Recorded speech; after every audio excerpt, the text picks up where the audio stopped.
আপনারা কি এই লোকটিকে চিনতে পারছেন? মাওলানা ওমর ফারুক, যিনি আলেম থেকে এখন টিকটকার হয়েছে। চলেন আমরা দেখে আসি আলেম থেকে টিকটকার হওয়ার কারণ কি। এখন চিন্তা ভাবনা আছে যে সিনেমা অঙ্গনে অভিনয় করার।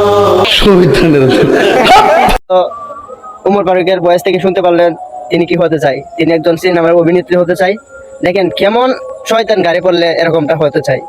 কই ছিল বিশিষ্ট আলেম, যার যার ওয়াজ শোনার জন্য দূর দূরান্ত থেকে অনেক মানুষ আসতো, আজ তিনি টিকটকার হয়ে গেলেন। আসলে এইসব লোকেদেরকে কি করা উচিত? পরবর্তীতে ওদেরকে জুতা দিয়ে পিটানো দরকার ওদেরকে। কত বছরের ভিতর শাকিব খানকে টপকাই দিতে পারবেন অভিনয়? আপনাকে তো বললাম 2.5 বছর। মানে 2 বছরের ভিতরে শাকিব খানকে টপ খাই 1 নম্বর সেলিব্রিটি হবেন, অর্থাৎ সুপারস্টার হবেন। আপনাকে তো বললাম ভাই, আপনার শিক্ষাগত যোগ্যতা কি? আমার শিক্ষাগত যোগ্যতা পাবো না। কি করলেন এসব? কি সুন্দর দুজনের মধ্যে মোকাবেলা হইতেছিল, আমরা ভালো বিনোদন পাইতেছিলাম, আপনি মাঝখান দিয়ে বাম হাত ঢুকাইলেন কেন?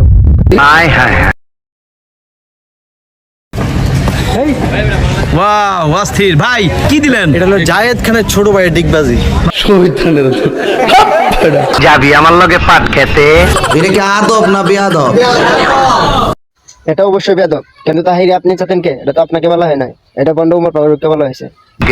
বন্ধুরা অনেকক্ষণ মজা করা হলো, এখন আমরা দেখে আসি যে বন্ড উমর ফারুকের আশাগুলা কি কি। 1 নাম্বার টাকা, 2 নাম্বার নারী, 3 নাম্বার বাড়ি, 4 নাম্বার গাড়ি। তোর মুখে আমি মুইটা দিব।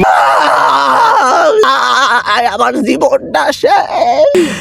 আল্লাহ নিজেই বলছে, হে মানব জাতি, সৎ লোকদের সঙ্গ নাও। মানুষের বুঝাইছি ভাই, কিন্তু নিজে বুঝলাম না।